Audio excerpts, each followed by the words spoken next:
내 기쁨 영원하도다. 할렐루야.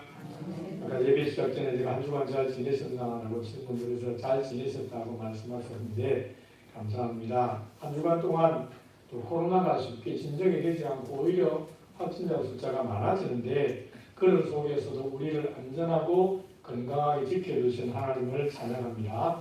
또 어려움 중에도 하나님을 의지하고 믿음을 지키려고 애를 쓰고 주일 예배에 나오신 여러분들을 주님의 이름으로 축복합니다. 그리고 오늘 여기 예배에 나오지 못한 사람들이 있습니다. 여러 가지 사정들이 있어 나오지 못하였지만은 그러나 유튜브를 통해서 또는 각자의 자리에서 주의 이름을 부르며 같이 예배하는 종들에게도 하나님께서 동일한 은혜와 위로를 주시기를 주님의 이름으로 소망을 합니다. 비아 돌로로사라고 하는 말이 있습니다. 길 이름인데 실제로 예루살렘에 있는 길의 이름을 가리켜서 비아 돌로로사라고 합니다. 그 말의 뜻은 비아라고 하는 것이 길이라고 하는 것, 우리말로 하는 길이라고 하는 것, 돌로로사라고 하는 것은 슬픔, 고난이라고 하는 그런 뜻입니다. 그러니까 이 두 단어가 합쳐져서 비아 돌로로사라고 하는 것은 슬픔의 길이다, 고난의 길이다라고 하는 것입니다. 실제로 예루살렘에 가면 예수님께서 빌라도에게 재판을 받으신 다음에 십자가를 지고 골고다 언덕까지 올라가셔서 골고다에서 매달리시고 운명하시고 시신을 내리고 한 그 길을 가리켜서 비아 돌로로사라고 이름을 부릅니다. 한 길이는 600m쯤 된다고 합니다. 이 길에는 예수님께서 어떻게 고난을 당하셨는가, 어떻게 저형을 당하셨는가 하는 것들을 묵상할 수 있도록 약 14군데 정도의 표시가 있다고 합니다. 예를 들면 예수님께서 십자가를 지고 가다가 처음 쓰러지신 곳, 또 십자가를 지지 못하니까 구레네 사람 시몬을 잡아와가지고 예수님에게 십자가를 지게 하신 곳, 그 다음에 예수님께서 두 번째 쓰러지신 곳, 또 마리아를 만나서 이야기를 하신 곳, 세 번째 쓰러지신 곳, 예수님께서 십자가에 달리신 것, 그 다음에 십자가에서 운명하시고 나니까 그 예수님의 시신을 내리신 곳, 묻힌 곳, 그런 것까지를 다 표시를 해놓았습니다. 그래서 지금 저도 가보지 못했지만은 예루살렘에 가면 이렇게 비아 돌로로사라고 돌에 새겨져 있고, 이것뿐만 아니고 아랍어로도 헬라어로도 이렇게 기록이 되어 있는 길이 있습니다. 그래서 그 길을 따라가면서 예수님께서 어떻게 고난당하셨는가 하는 것들을 묵상하는데 그 길 중에 한 부분이 지금 우리가 보는 부분입니다. 아주 좁은 길을 많은 사람들이 예수님 주위에서 예수님을 에워싸고 예수님을 조롱하고 멸시하고 침을 뱉고 예수님께서는 무거운 십자가를 지고 그 길을 가셨습니다. 그래서 예수님께서 십자가를 지고 가다가 첫 번째 쓰러지신 장소에 이렇게 표시를 해놓아서 예수님께서 여기에서 처음 쓰러지셨다라고 사람들에게 설명을 합니다. 그 다음에 예수님께서 이제 십자가에 달리셨다가 마지막에 운명하시고 나니까 그 예수님의 시신을 내려서 뉘었던 곳이다 라고 해서 역시 이렇게 만들어 놓고 사람들에게 전시를 하고 그렇게 합니다. 근데 실제로 여기 예수님께서 과연 시신이 뉘어졌는지 어쩐지 그것은 정확하게 알기가 어렵겠죠. 2000년이 넘었으니까. 그런데 이제 8세기 영국부터 시작해서 순례자들이 예루살렘으로 오는 사람들이 점점 많아지고 그러면서 이 길, 즉 안토니아 요새라고 해서 그 당시 빌라도가 있던 거기에서 예수님께서 재판을 받으시고 그 다음에 약 600m 되는 길을 예수님께서 고난을 당하시면서 올라가셨는데 그 길을 가리켜서 비아 돌로로사라고 이름을 부르는 것입니다. 아마 이미 다녀오신 분들이 계실지 모르겠습니다. 그런데 다녀오시지 못한 분들도 계시고 그리고 제가 생각할 때 아마 코로나가 아니라고 한다면 고난주간이 시작되는 지금쯤은 전 세계의 관광객들이나 성지 순례자들로 인하여서 예루살렘이 아마 발디딜 틈이 없이 붐빌 것이고 특별히 오늘 종료주일이기 때문에 많은 사람들이 이 비아 돌로로사의 출발점에서부터 시작해서 실제로 골고다 언덕까지를 예수님께서 가신 그 길을 걸어가면서 예수님을 묵상하는 그런 사람들로 인하여서 아마 이 비아 돌로로사 고난의 길은 발디딜 틈이 없이 사람들이 많이 붐볐을 것으로 생각합니다. 제가 생각해 설교를 준비하면서 저도 교회에서 성지순례를 위해서 준비를 하고 있지만은 우리 성도들도 기회가 되어진다면 한번 성지순례를 가보는 것도 참 좋겠다라고 하는 생각들이 듭니다. 그래서 모두가 다 갈 수가 없겠지만은 그러나 기회가 되면 한번 가서 그 길을 걸어보고 예수님께서 여기서 십자가에 달리시고 예수님의 시신을 이었던 곳에는 성묘교회라고 해서 예배당을 만들어 놓고 또 아브라함이 이삭을 제물로 바치려고 했고 또 솔로몬이 성전을 건축했던 그곳은 지금 회교 그 황금돔이라고 하는 사원이 있어 있고 이런 부분들을 한 번씩 풀어보는 것도 참 좋겠다라고 생각해 봅니다. 그런데 성지순례를 고난주간을 지날 때에 성지순례를 못 가고 또 비아 돌로로사라고 하는 것을 가지 않는다고 할지라도 우리가 주님의 고난을 묵상하는 것은 참으로 중요합니다. 해마다 고난주간이 돌아오지만은 고난을 묵상하고 깊이 생각하지 않으면 그런 고난주간은 교회의 절기 중에 하나로 흘러가 버릴 수 있을 것입니다. 그래서 고난의 흔적을 묵상하고 현지에 가보고 또는 이런저런 것들을 찾아보고 하는 것들도 참 중요한데 그런 것들을 못지않게 중요한 것이 있다면 그것은 바로 예수님의 가르침을 실제로 우리가 실천하는 것 그리고 그 말씀대로 살아가는 것이 사실은 더 중요하다. 저는 그렇게 생각을 합니다. 앞으로 보내주십시오. 이제 앞으로 안 넘어가는데 그런 제목, 설교 제목으로만 넘겨보십시오. 사실 제가 아까 말씀드린 것처럼 이 코로나만 아니었다고 한다면 아마 전 세계의 순례객들이나 관광객들로 지금 이 비아 돌로로사나 예루살렘 거리가 미어터질 것인데 그런데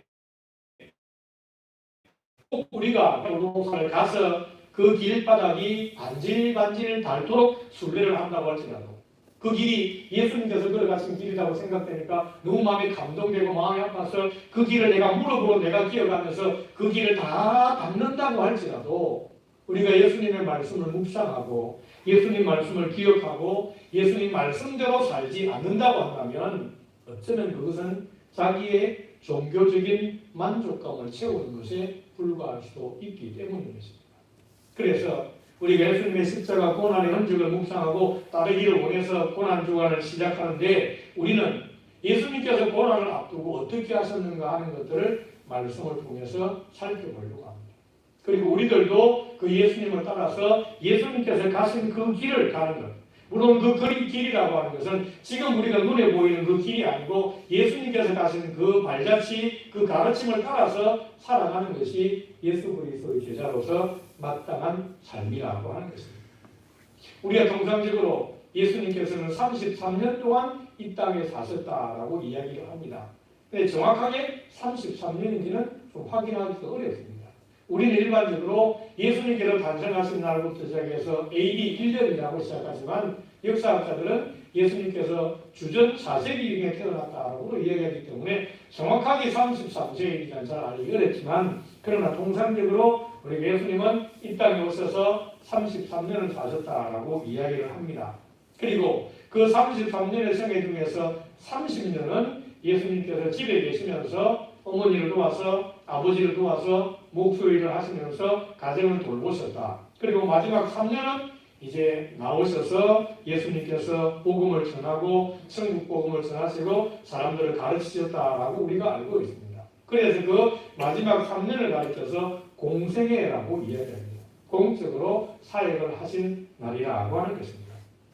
그런데 그 공생애 3년 중에서도 성경을 보면 가장 중요한 날이 바로 예수님께서 예루살렘에 들어가시는 것 그리고 마지막 일주일 지내고 십자가를 지신 것이 공생의 3년 중에서 가장 중요한 시기입니다. 그래서 다른 복음서들도 역시 마찬가지지만 특별히 요한복음을 읽어보면 요한복음은 전체가 21장으로 되어 있습니다. 그런데 그 21장 중에서 사도 요한은 12장부터 시작해서 19장까지 무려 8장에 걸쳐서 예수님께서 십자가에 달리시기 위해서 예루살렘에 올라가시고 십자가에 달리시고 부활하신 것까지 마지막 일주일을 집중적으로 기록을 하고 있습니다.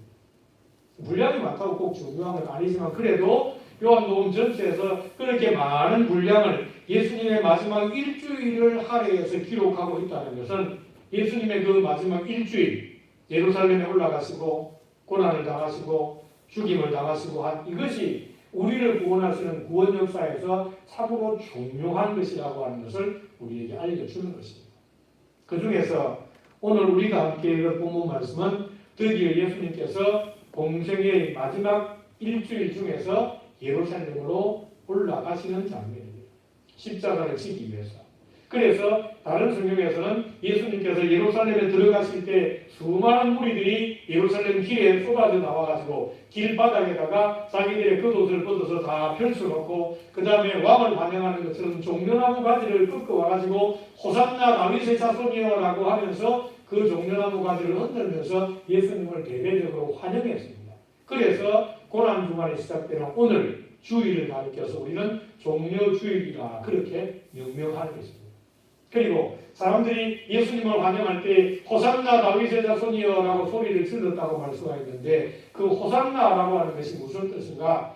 구약에 있는 말씀인데 그 말씀을 풀어서 설명하면 우리를 구원하소서라고 하는 그런 뜻입니다.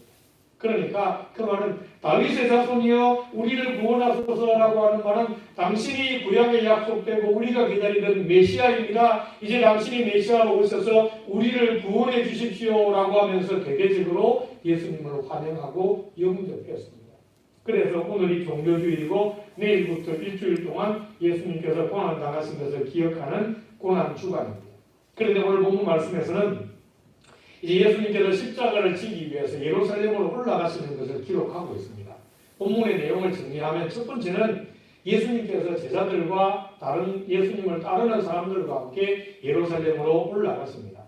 이 올라간다라고 하는 표현은 두 가지로 생각할 수 있겠죠. 실제로 예루살렘이라고 하는 도시가 해발 700m가 넘는 고지대에 있습니다. 그러니까 이쪽 여리고 쪽에서는 예루살렘을 갈 때 올라가야 되니까 올라간다라고 표현하고 또 다른 면으로 생각해 보자면 우리가 서울 갈 때 서울 갔다 올 때 그렇게 얘기하기도 하지만 또 뭐라고 합니까? 서울 올라간다 그러잖아요. 그럼 서울이 저 높은 데 있는 겁니까?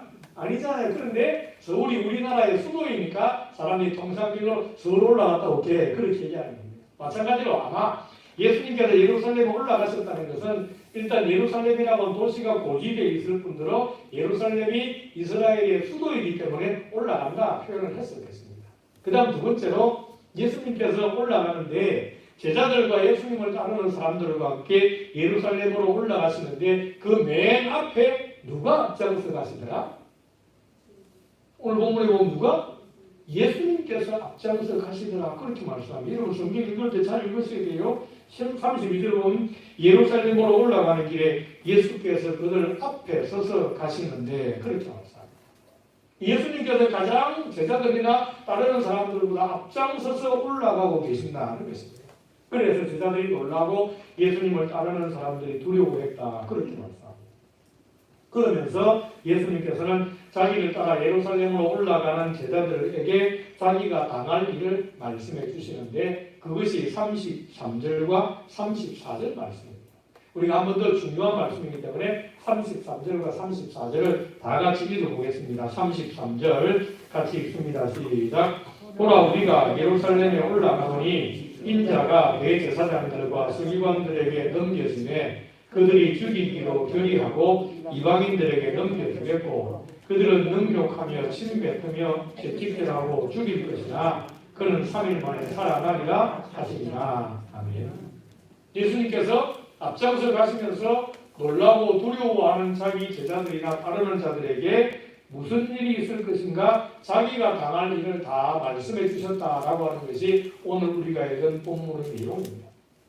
여기서 우리는 두 가지를 생각해 보려고 합니다. 첫 번째는 예수님께서 앞장서서 예루살렘으로 올라가시는 것에 대해서 왜 제자들이나 예수님을 따르는 사람들이 두려워하고 놀랐을까라고 하는 것입니다. 왜 그랬을까? 그 까닭은 본문에서도 예수님께서 자기가 예루살렘에 올라가면 어떤 일이 있을 것이다 라고 하는 것을 말씀을 해주셨는데 이번뿐 아니고 예수님께서는 그 앞에서 이미 제자들에게 두 번씩이나 자기가 예루살렘에 올라가면 어떤 일을 당할 것인지를 말씀하셨습니다. 즉 예수님께서 자기가 당할 순환에 대해서 제자들에게 미리 예고를 하셨다는 것입니다. 첫 번째 순환 예고는 마가복음 8장 27절 이하에서 제자들과 함께 가이사라 빌립보에 가가지고 너희는 나를 누구라고 하느냐라고 말씀한 다음에 자기가 고난을 당할 것을 말씀하셨습니다. 두 번째 고난 예고는 마가복음 9장 30절입니다. 거기에서 예수님께서 고난을 당하고 죽으실 것이고 그리고 3일 만에 살아날 것이라고 하는 것을 말씀하셨습니다. 그러면 비록 예수님의 고난 예고에 대해서 제자들이 잘 이해를 못했습니다. 사람이라고 하는 것이 자기가 듣고 싶은 것만 듣는 그런 경향들이 많이 있습니다. 그래서 광고를 해도 우리가 다 제가 광고할 때 다 알아듣는 것 같았는데 다른 사람들 나중에 그런 광고를 했어요? 나는 못 들었어요. 그래요. 아니 광고했잖아요. 에이야 못 들었는데 왜 그러는가? 물론 딴 생각에서 못 들을 수 있고 똑같이 들어도 자기가 듣고 싶은 것만 듣는 경향들이 사람들에 있기 때문입니다.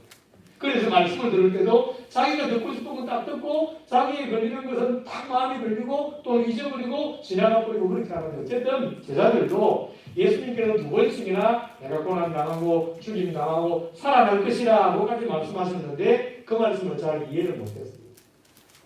깨닫지도 못했습니다. 그래서 예수님에게 묻지도 못했습니다. 오히려 예수님께서 그런 말씀하실 때 그것을 이해하고 깨닫기는커녕 마가복음 9장을 보면 예수님께서 그렇게 고난을 예고하시고 난 다음에 제자들끼리 뭘 하는가 하면 자기들끼리 누가 크냐라고 하는 것을 다투는 겁니다.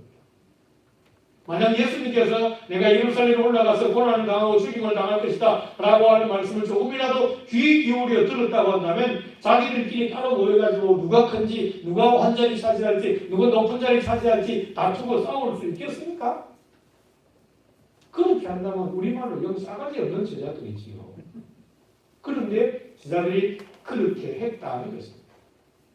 그러면 예수님 입장에서 본다면 그런 제자들을 볼 때 얼마나 속이 터지고 답답하겠습니까? 아예 정말 이렇더라. 내가 너희를 그렇게 가르치고 그렇게 말씀을 전하고 그렇게 똑부러지게 해도 그걸 그렇게 못 알아듣냐. 아유 정말 그런 생각이 들 수 있을 것입니다. 그런데 예수님께서 예루살렘에 가시면서 이번에도 가장 앞장서서 갔습니다. 그러면 제자들이 아무리 머리가 나쁘고 제자들이 아무리 자기들이 듣고 싶은 것만 듣는 사람이라고 할지라도 이상하게 생각될 거 아닙니까? 예수님께서 예루살렘에 가자 그러는데 왜 앞장서 가시지? 아 맞다. 지난번 예수님 말씀하신 거 생각나? 뭔데? 예수님 예루살렘에 올라가면 자기가 잡혀서 죽고 막 그래? 그런데 왜 예수님 앞장서 가시지? 그런 생각이 안 나겠습니까? 안 나면 그건 영 문제가 많은 거예요. 아마 그런 생각이 났겠지요. 그러니까 제자들이 두려워하고 놀라고 겁이 날 수밖에 없습니다. 달리 말씀드리면 예수님 말씀을 제대로 이해하지 못하고 예수님 말씀을 제대로 깨닫지 못하고 예수님 말씀을 믿지 못하고 자기들이 듣고 싶은 것만 들으면 신앙생활 할 때 두려움에 빠질 수가 있다는 것입니다. 제가 아까도 말씀드렸지만 예수님께서 순환을 예고하실 때 항상 그 순환을 당하신 것을 말씀하시면서 죽을 것이다 라고 말씀했습니다. 그러나 예수님은 죽는다고 하는 것으로 끝났었습니까? 아니지요. 그 뒤에 항상 뭘 말씀하셨습니까? 3일 만에 살아날 것을 말씀하셨습니다. 그러니까 그 말씀을 귀 기울여 들었다고 한다면 예수님께서 예루살렘에 올라가시는 것이 두렵지만 그러나 예루살렘에 올라가 죽으시지만 살아날 것이라고 말씀하셨으니까 우리가 예수님 믿고 따르자라고 할 수 있을 것인데 말씀을 자기들 편리하래요. 자기들 듣기 좋은 대로만 듣고 생각하니까 예수님 말씀이 생각 안 나고 예수님의 행동이 이해가 안 되고 그래서 두려움 가운데 빠지는 것입니다. 우리의 신앙도 저는 마찬가지라고 생각합니다. 우리가 아무리 예수님을 믿는다고 말을 해도 예수님 말씀을 제대로 이해하지를 못하고 예수님 말씀을 제대로 깨닫지를 못하고 믿지를 못하면 우리도 역시 삶하면서 두려움에 사로잡혀서 예수님을 바로 믿고 따라가기가 참 어렵습니다. 사실 여러분 생각해 보십시오.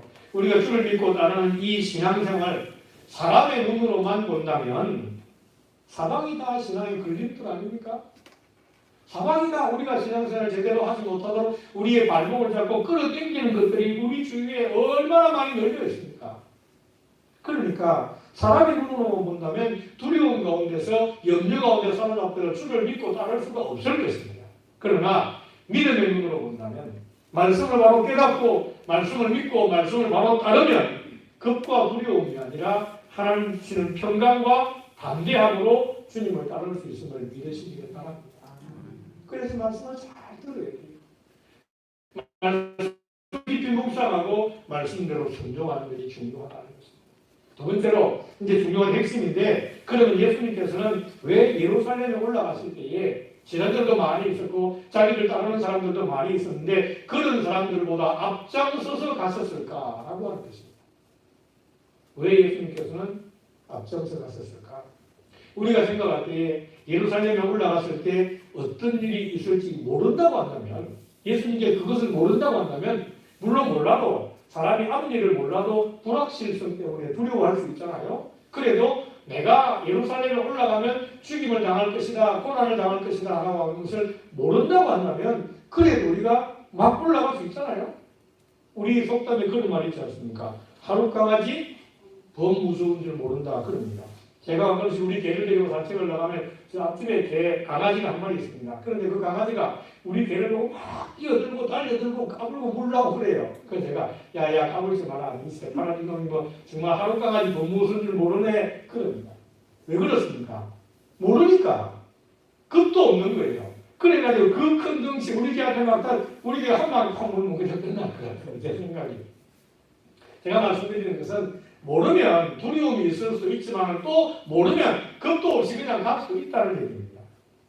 그런데 자기가 예루살렘에 올라가면 어떤 일이 있을 것인지를 예수님께서는 잘 알고 계십니다.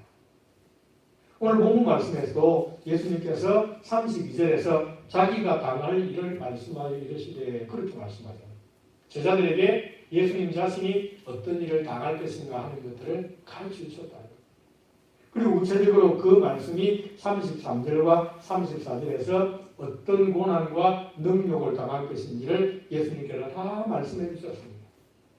그런데 그렇게 자기가 당할 일들을 아시고 그리고 제자들에게 자기가 당할 일들을 다 말씀하신 예수님께서 어떻게 예루살렘에서 자기에게 일어날 일들을 다 알고 계시는 예수님께서 어떻게 예루살렘에 올라갈 때 앞장서서 가시는가?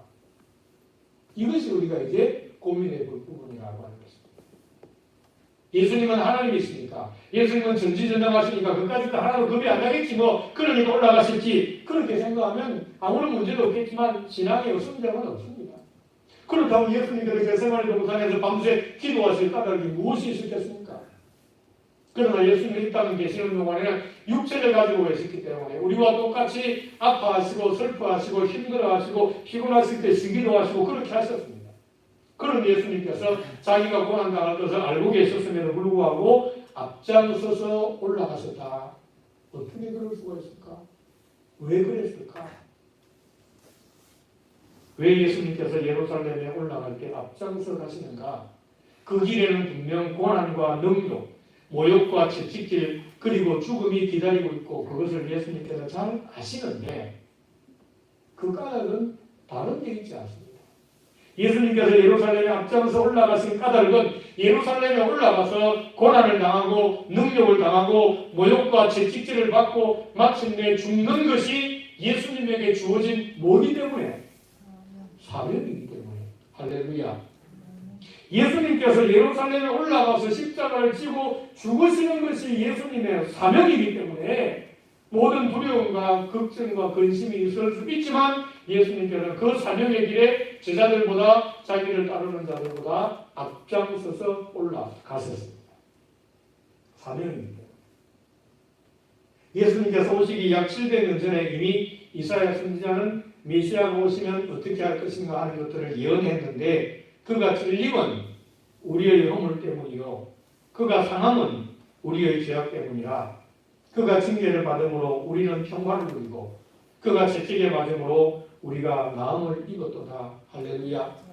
이사야 선지자는 이미 700년 전에 메시아 예수님이 오시면 어떤 일을 할 것인가 예수님 메시아가 찔림으로 그가 상함으로 그가 채찍에 맞음으로 그가 징계를 받음으로 우리가 죄사함 받고 우리가 나음 받고 우리가 하나님의 자녀가 되고 우리가 하늘 평강을 누리게 될 것을 예언해 주셨습니다.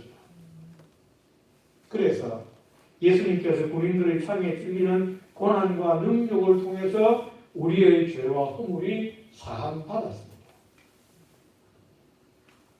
죄 없으신 예수님께서 징계를 받으시고 채찍에 맞으심으로 우리가 하나님과 평화의 관계를 회복하였고 우리 약함이 치료되는 역사가 일어났습니다.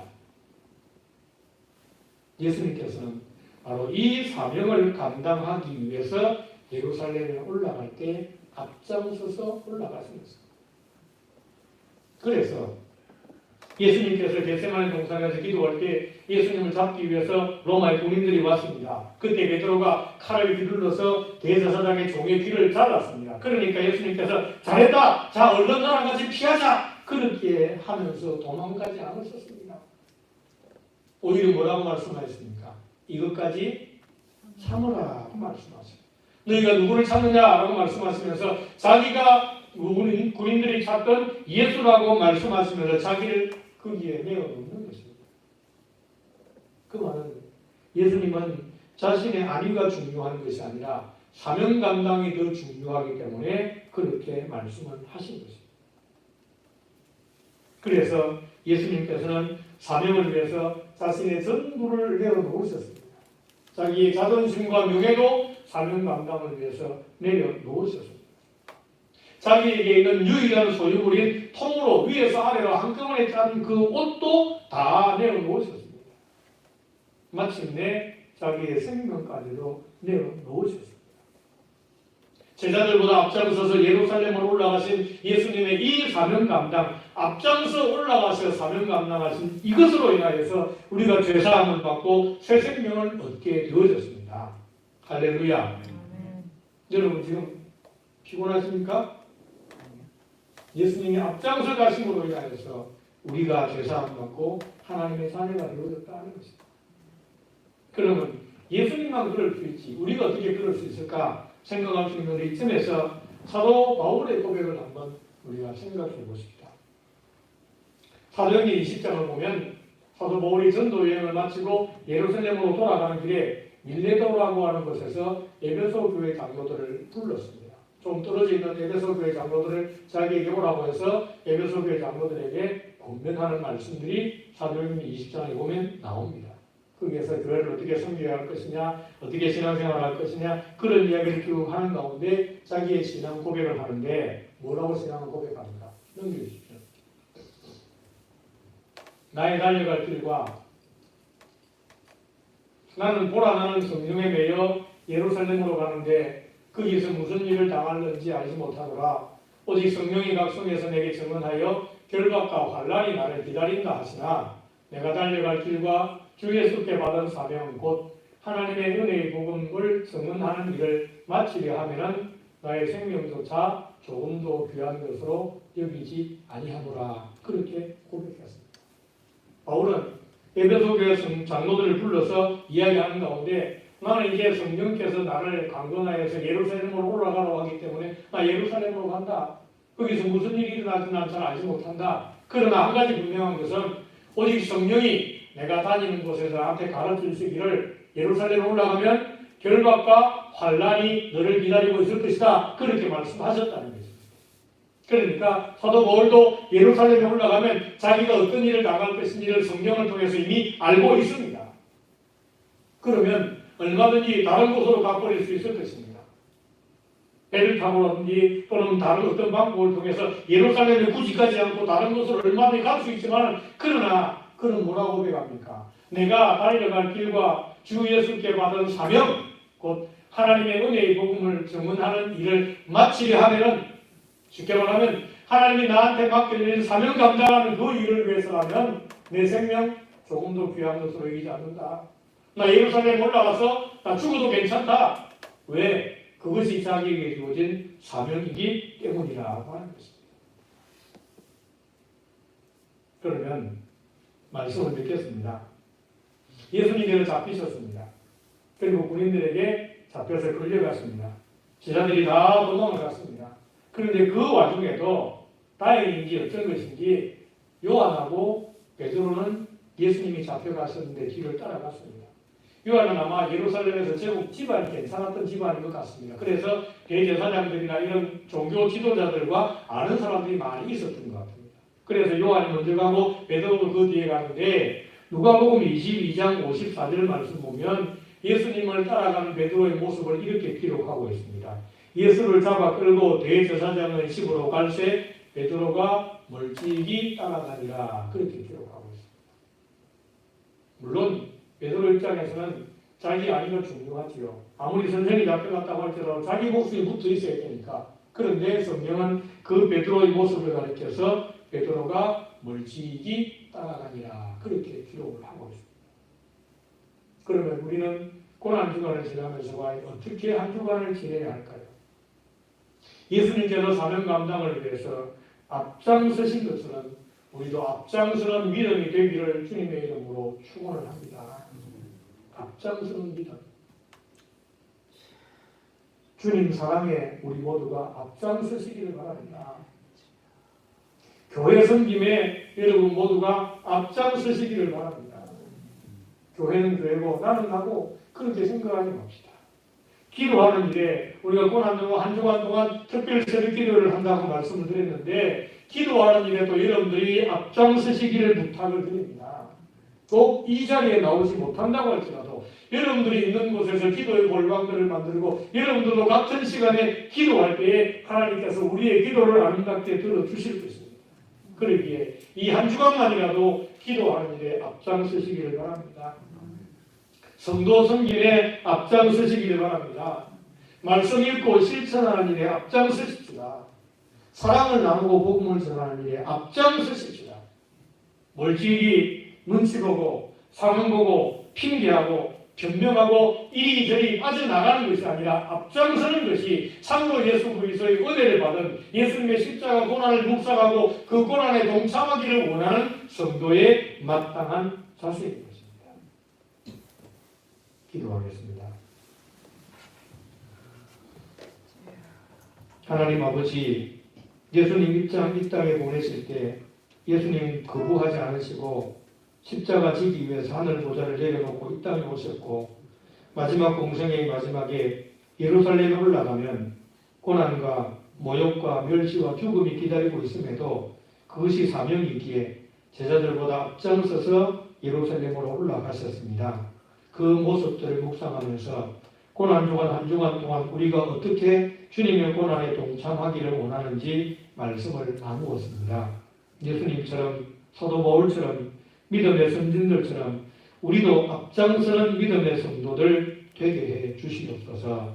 눈치 보고 편명하고 핑계하고 멀찍이 다르다가 예수님을 부인한 베드로 같은 자리에 들어가지 않도록 하시고 우리 주님께서 맡기신 사명을 위하여서 복음을 전하는 일을 위해서 교회를 섬기는 일을 위해서 기도하는 일을 위해서 사랑을 나누는 일을 위해서 말씀을 읽고 실천하는 일에 우리 모두가 누구보다 앞장서게 해 주시옵소서. 그래서 진실로 주의 고난을 동참하고 주의 고난에 동참한 우리들이 영광의 부활에 다 참여하는 아름다운 성도들 되게 해 주시옵소서.